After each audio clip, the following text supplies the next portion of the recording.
DJ Ferris. The Chicago, nigga. It's the real one. Hit me. Only one is pulling shit the fuck up. Let's get a sports talk. Has been formally charged with a felony for allegedly assaulting a moving truck driver outside his South Florida home. So we know all that. Max, should franchise quarterbacks want to have Antonio Brown and take a chance on him? First, I have to say that Antonio Brown's behavior has given me no indication, public proclamations he's made or any of his behaviors give me any indication that he's ready to be in the NFL. That's the first thing I have to say about it. But like, if we're going to discuss him actually playing football, then I'm going to entertain which kind of teams he might help. That franchise quarterbacks should want him as a player. Yet, by the way, that's to say nothing of the effect he has in the clubhouse, because in the locker room, because Pittsburgh was loaded, never won a Super Bowl with Antonio Brown. But okay, that's correlation, maybe not causality. Franchise quarterbacks who have enormous contracts.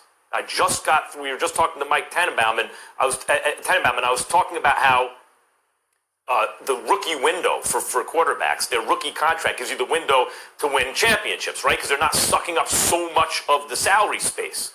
So quarterbacks like Russell Wilson, who are on playoff teams, maybe Super Bowl contenders, but they lack a dynamic offensive threat, especially at receiver.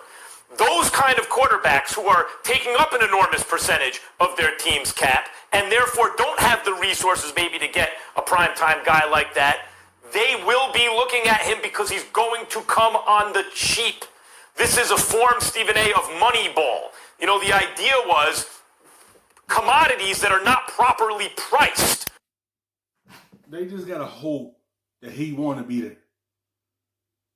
That's all. They just had to hope that he want to be with the team, because Oakland thought they had him, but he had problems with them with his helmet, and then they finally let him, I think, try to wear it, but then he wanted out of there. Gruden and Carr thought they had him, but he wanted to get out of Oakland, and he had an opportunity with the Patriots. He messed it up with an issue off the field. It's just like, if he want to be there, that's all they have to trust and see. Do he want to be with this team? And he can change everything with your organization, because he that dominant, and he will make a big difference on the football team if he want to be there. Right? You buy him. So everyone thought in baseball it was about on-base percentage. No. It was just that was what was underpriced, undervalued. So smart GM snapped that up. Right now, as a player, AB will be undervalued in the sense that he's not going to get paid anywhere near what he's actually worth on the field. He comes with warts off the field. And so someone like Russell Wilson must look at Antonio Brown, I imagine, and think, if he's on our team, mess around with probably favorites to win the Super Bowl, and I agree with him. Stephen A., that's separate from saying whether he should be on an NFL roster in the first place. Okay, I get where you're coming from. The bottom line is this: Antonio Brown, being the truculent, belligerent, immature individual that he has been, doesn't necessarily deserve to be in an NFL locker room or an NFL uniform at this particular moment in time, until the level of contrition that he needs to show is very, very evident. And as a result, Roger Goodell and the league officer are willing to give him yet another chance. Fine. Let me deal with the football aspects. If the Seattle Seahawks get their hands on Antonio Brown, there is no reason to believe, there is no reason to deny that the Kansas City Chiefs and the Seattle Seahawks are going to be the favorites to be in the Super Bowl. Period. DK Metcalf, Tyler Lockett, with Russell Wilson throwing the football, with Carson in the backfield. That's a dynamic big three for them. You got Metcalf, Antonio Brown, Lockett. Then you got Carson in the backfield. Then Russell Wilson. That is a high-packed offense right there. Ain't no way this team shouldn't go deep in the playoffs. Because you add on that dynamic wide receiver with the two dynamic guys you already have on your team already, that would make you a heavy favorite to come out the NFC. It made the offense elite with Russell Wilson throwing the ball. And then you got Carson that you can hand it off to. So it's so much that you had to worry about when you play Seattle. It's just like if Seattle want to take that risk and going to sign him, because they do, it changed all the dynamic for him.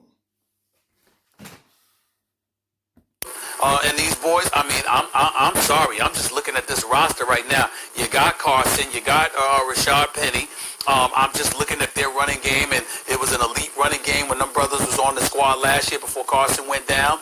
We know what Russell Wilson can bring to the table, and we understand that Lockett and DK Metcalf can flat out ball. You add Antonio Brown to that equation, and remember they just acquired Greg Olsen from Carolina. I mean, my Lord. You're talking about an elite offensive crew, okay, that definitely, as far as I'm concerned, I would favor them over the San Francisco 49ers to come out of the NFC. They'd win the NFC West, as far as I'm concerned. They'd win the conference. I think it would be them against the Kansas City Chiefs. That's how elite Antonio Brown is as a player. Here's what I will say, Max. You cannot put Antonio Brown on a team with a young quarterback. Period.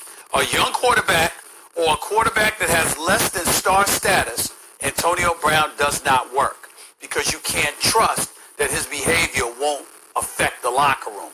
You got to take worst case. I'm not accusing Antonio Brown of anything. I'm simply saying you have to take history into consideration and surmise or project that he might be problematic in the locker room. Like he had to be with a veteran quarterback.